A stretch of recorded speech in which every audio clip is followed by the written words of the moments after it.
Thank you very much, Your Royal Highness, distinguished authorities and speakers, ladies and gentlemen. I want to congratulate those two great presentations we just have heard. I want to thank you, the state of Perak, the government of the state, and the Chief Minister for inviting me to this presentation. Actually, I was asking, do we have the presentation ready? I have to ask you. Yeah. I was asking Kathy before we entered this room this morning if when she was in the space station, she saw countries underneath.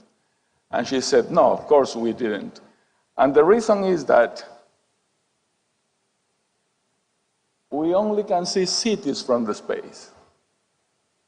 And the cities are pretty clear, and you can follow the lights, and to some extent, the state of development of the world is represented by that kind of picture. In Latin America, 80% of the population lives in cities, and most of them in the capital cities. So if we now get a piece of it, the blue country on the left is my country, the country of Ecuador. You can see the size of Brazil. Brazil is bigger than the rest of the countries of South America combined. And this represents that we have a system here. If you see the Amazon River that goes to the Atlantic, of course it belongs to Brazil. But all the countries that surround the Amazon, the Guyanas, the former Guyanas, Venezuela, Colombia, Ecuador, Peru, Bolivia, etc., are contributing to the river. So when we have shared resources, limits between countries do not count. This is my country, Ecuador, and I am going to refer to a situation I lived as mayor of the city of Quito, that I think include many of the points that His Royal Highness made this morning. This is Quito at the base of the Pichincha volcano. You can see those black places. They represent forests, protected forests for the city. And you can see that only in some parts the city has climbed up to the mountain. We have scrublands. We call them pajonales. And the virtue of having that kind of vegetation is that when it rains, they, like a big sponge, absorb the water and then release the water slowly. So we have created a system to conserve water and then distribute water, system created by nature, not by humans. The water goes down, go to the system of sewers created by the municipality, cross and goes to the river on the other side. No, not too much human intervention. You can see that Quito is like a centipede. What are the problems for a city with that kind of shape? You have a volcano, a mountain on one side, and you have a river on the other side. And if you want to grow, you have to go either to the head or either to the tail. And that's the way you grow. And because of migration, internal migration, they continue coming to the capital city, they go far away, and that's a problem for the municipality. You have to construct kilometers of pipes just to bring water to those new places. Sewer and transportation, traffic, everything becomes a big problem when you have a very long and narrow city. However, one day they changed their mind And they decided to start climbing up the mountain. You see now how close the city is to the mountain. You can see that big creek in the middle. And what happens? For doing that, they cut trees and they burn the scrubland. As a consequence, we have less rain because we have less water retained, less evaporation. And when it rains, it can be catastrophic because the water comes directly from the mountain to the city. It is not retained by the scrublands. And the sewage system is constructed to transport water, not to transport plants or rocks and all the materials that they are bringing. You can see in the big creek in the center that you have people living there already. So imagine what is the situation when all the water comes down without anything to stop it. That's how you can see Quito from the Pichincha volcano now. Anything that happens in the mountain will affect our capital.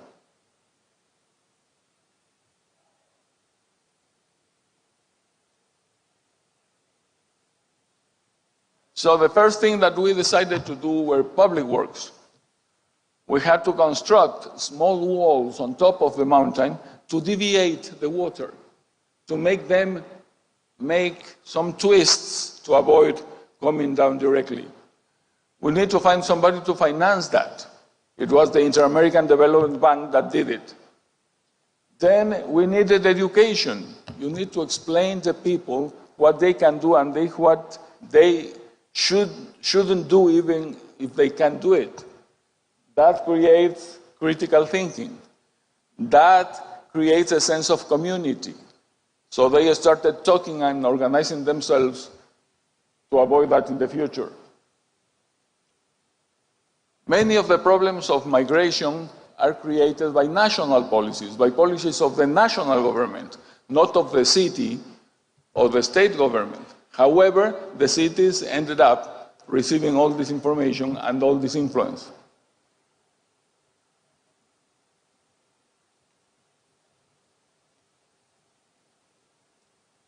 This is a new factor in the world. For Latin America, has been there for a long time. But urbanization is one of the big causes of the depredation that we have in the world right now. We have created a new system of consumption, a new system of living, a lot of consumerism, and we are extracting resources from the other parts to serve our needs. And we are part of the cities, all of us who are in this room today. To make the city bigger, you have to use good land for agriculture and use that for constructions.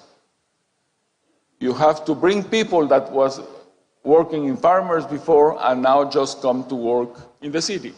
Of course, the rates of unemployment go bigger, and inequality, and the problems of differences in the use of resources are more evident.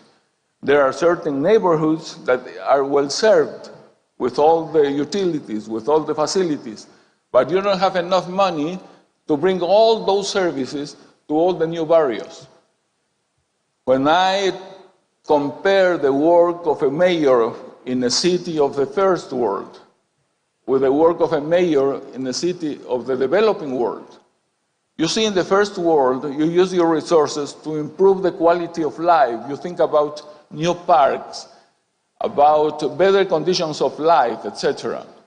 In developing countries, you are running behind the problems most of the time, especially because the population growth is so fast that it brings you out of your original planning of the city, system that you have planned cannot be applied because you have more urgent necessities to cover.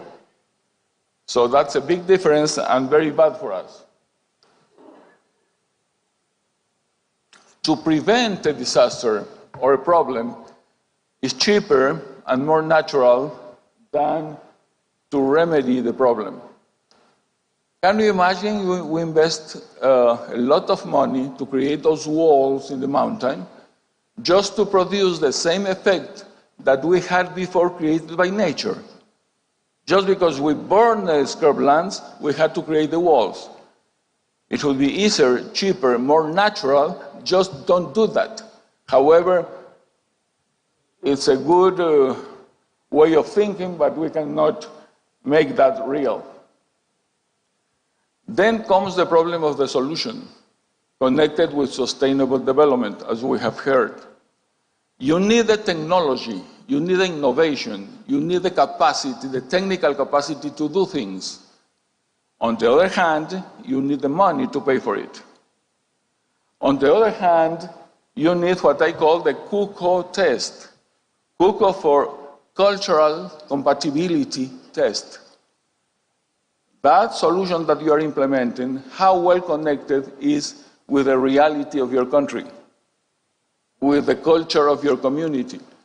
Because only if you can align the three things, the technology, the financing, the cultural and the social aspects of that, then the solutions can be applicable. And this has to be analyzed case by case.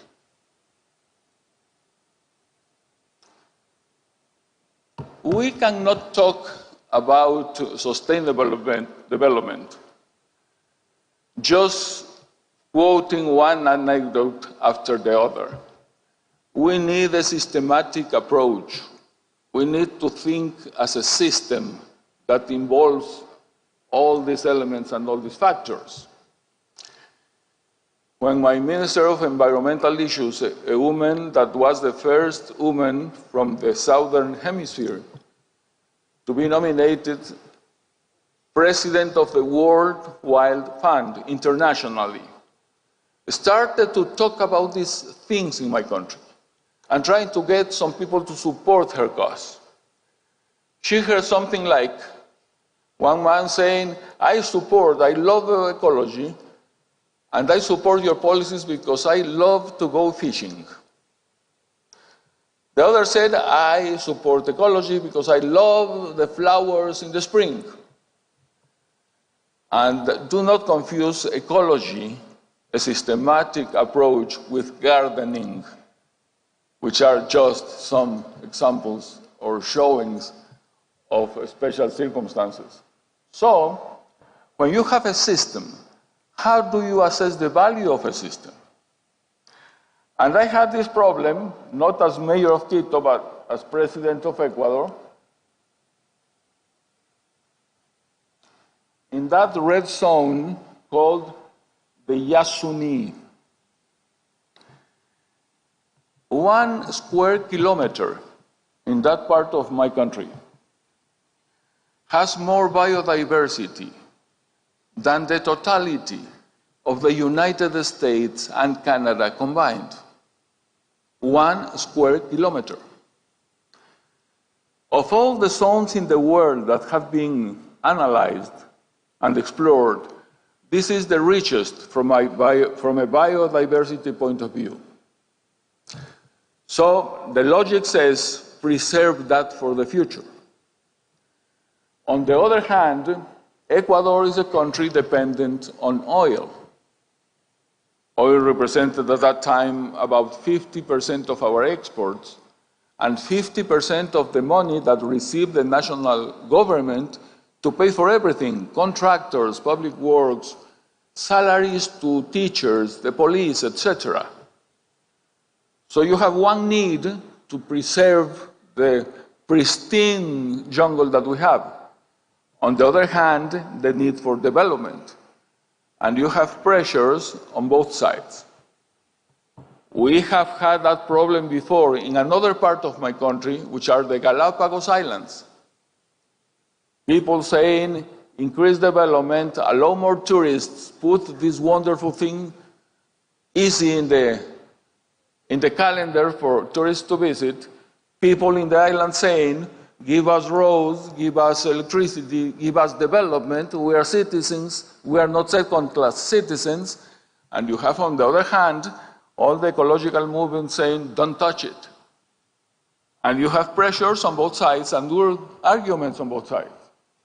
So what we did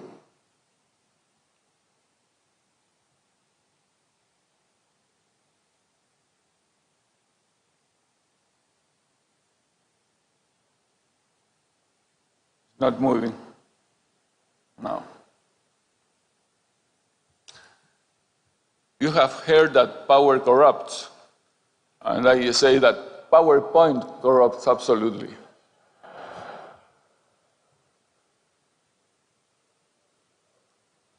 So that's how it looks like. You have that biodiversity, as I said.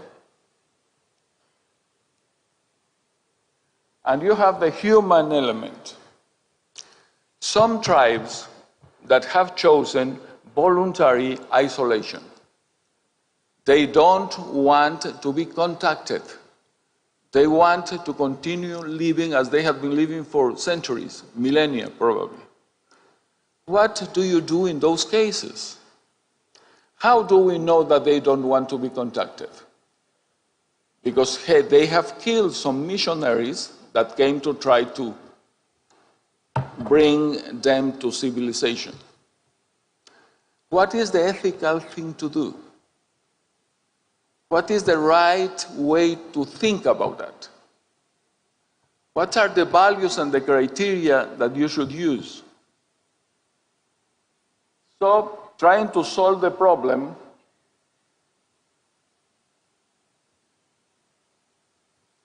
we had, as in many parts of the world, because this is just an example, I am sure that we are resonating, all of us in this room, about that. An intergenerational problem. Preserve that for the future. On the other hand, some people say you have poverty now. If you have poverty now, why don't you use your resources now? And this oil-dependent country discovered that about 30% of the national oil reserves are beneath the surface of that paradise. Some people say the fossils will disappear, the energy will become more clean, etc. But if you destroy that forest, you will never recover it. Some others say, yes, but maybe if you have new energy, your oil will lose price, will be not as good as it is now. So use it now when you can get something in exchange. Others say the international thing. Who owns the oil? To whom the oil belongs? Some people say it belongs to the national government. We are a country. Other people say, no, no, no, the oil is in this very specific region of the country.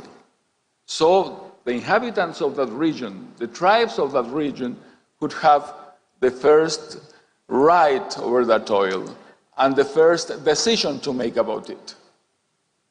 So national versus a local vision. But you can put the international as well.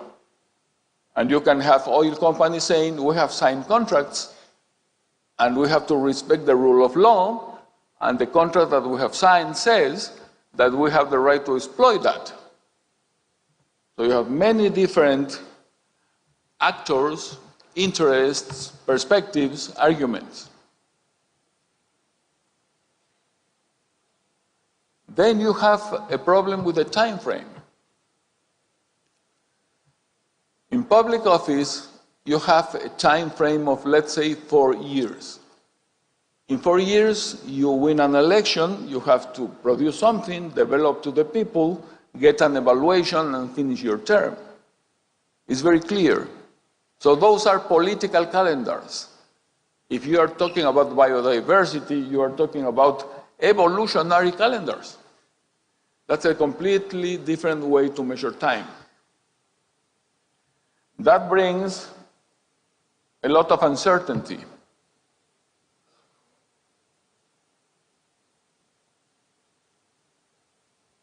What we decided was, we invented the term. We declared that part of my country intangible territory, meaning you cannot touch it. That was a presidential decision. We put all the authority of the presidential palace behind that, we received a lot of support and a lot of criticism for that. But that was our way to put our priorities in place. Then, when they were saying, please preserve that part of the world, think the only big lung, green lung that the world has now is the Amazonic part, the biggest one. You have a wonderful place in this country as well. But the Amazon is like the biggest one. So preserve that, don't touch that. Don't make the same mistakes we have done before in other parts of the world. And you hear the other argument as well. You used your resources to develop, and that was good. And when we want to use our resources to develop, that is bad. Why you have a double standard? And when somebody said, yes, but the Amazon River belongs to the world, not to Brazil. Why? Because this is something needed by everybody.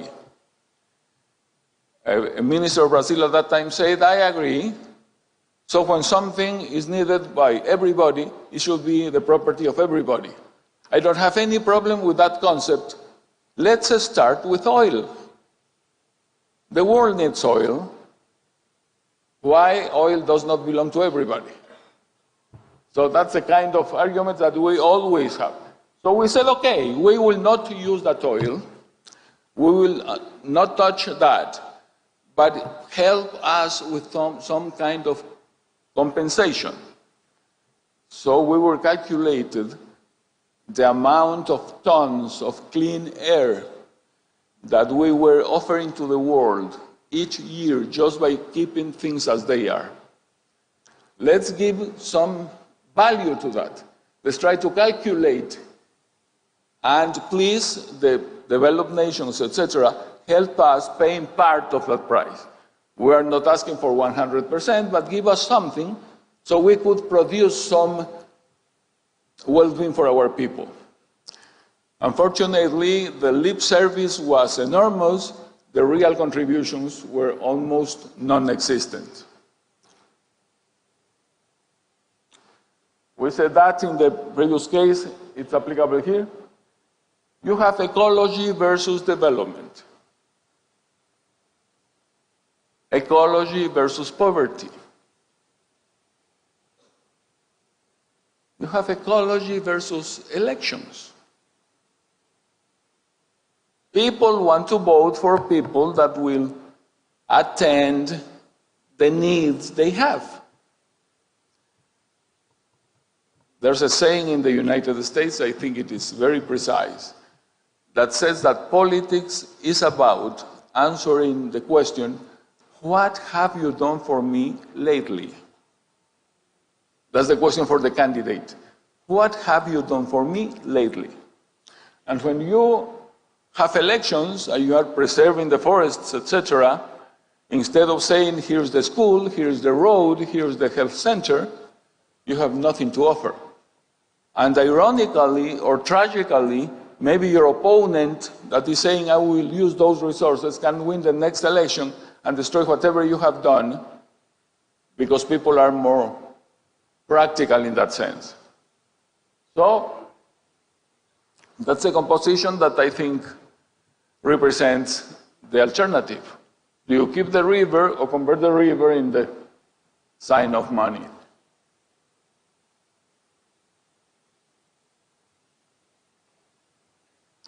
We need a systemic vision of shared resources.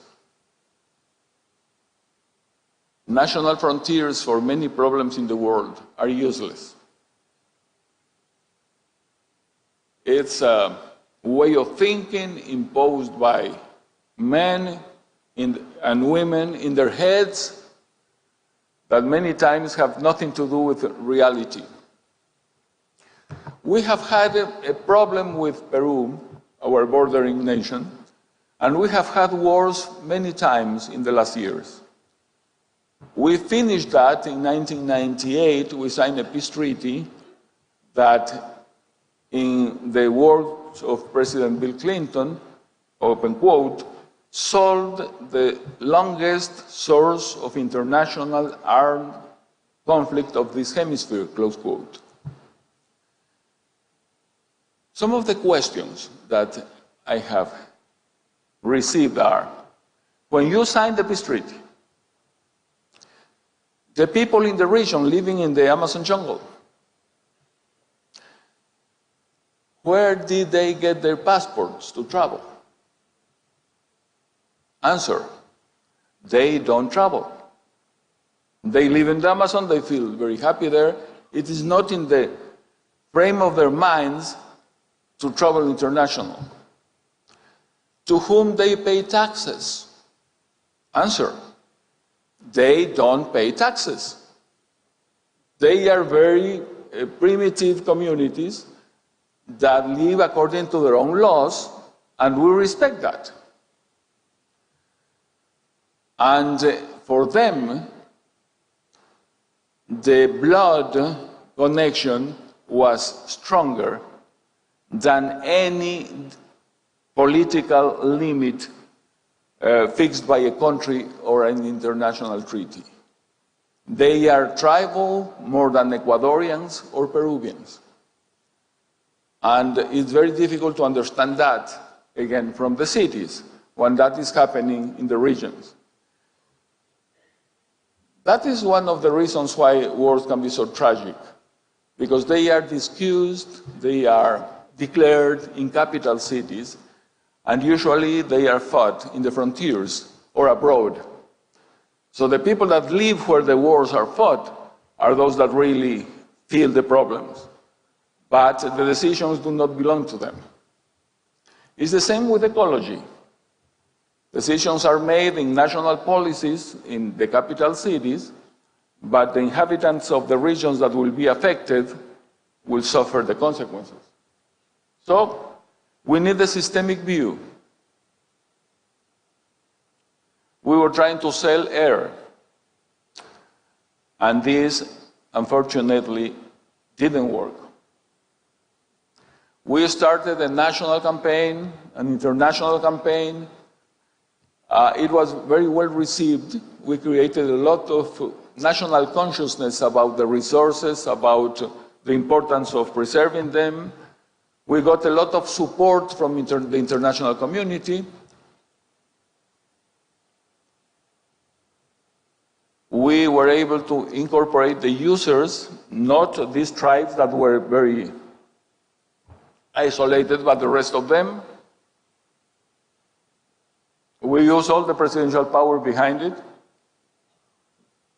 We got a recognition from the World Wild Fund. They gave to my government the Gift to the Earth Award, the highest award of the WWF for these policies to protect the environment.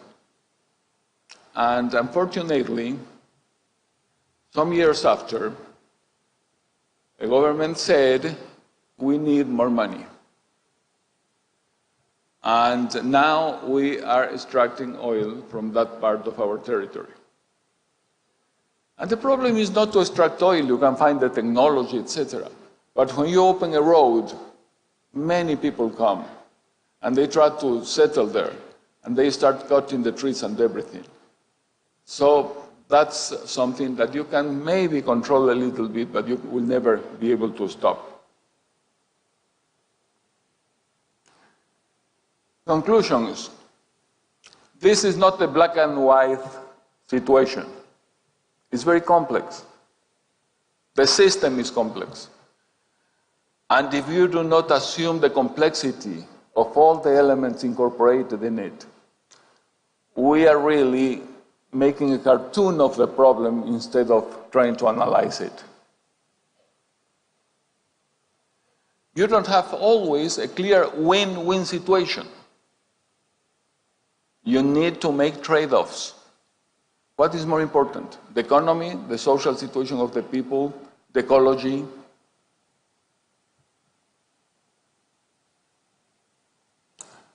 We don't have methods or maps that are proved and that will work anytime you want to use them. We go by trial and error. We make mistakes. We learn by doing. And the time is short, and the mistakes are costly, but there's no other way to act. We need a cooperation between the local communities and the markets. It is not an either-or solution.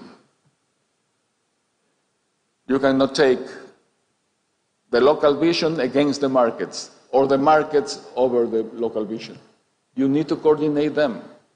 And the effort that requires to coordinate it is enormous, as we heard this morning. So all these things are utopias, not real goals. We are in the process of creating, transforming utopias into goals, trying to find ways to measure them.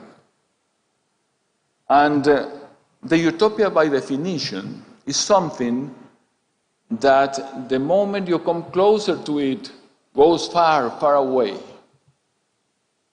That is what constitutes a utopia.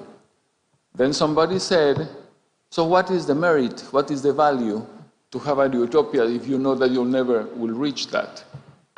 Well, the merit is that it will help you to walk, because you have this kind of shining star that you can go towards. Finally,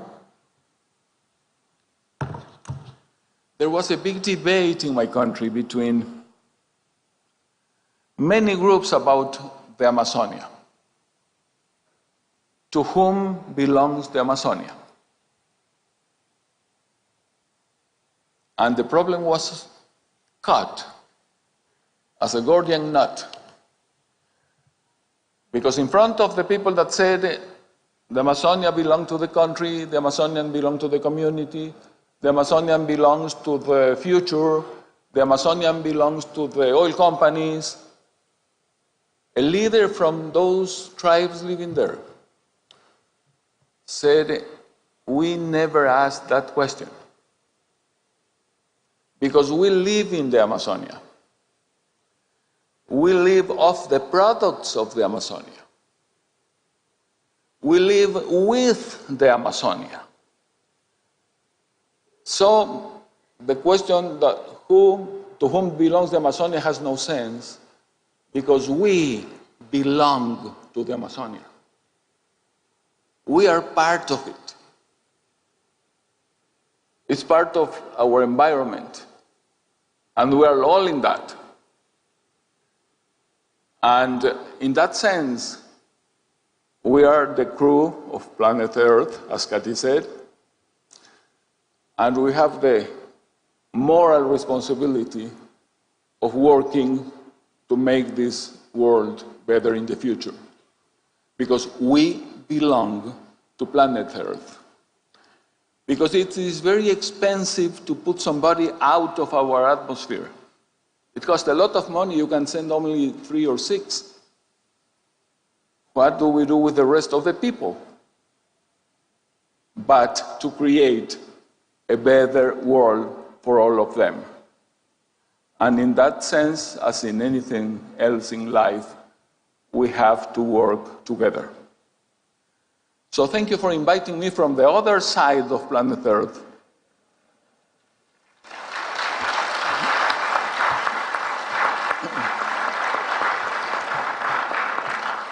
And I hope that talking about the specific problems of my country, I could have used them to project something that is common for all of us and invite all of us to act as soon as possible.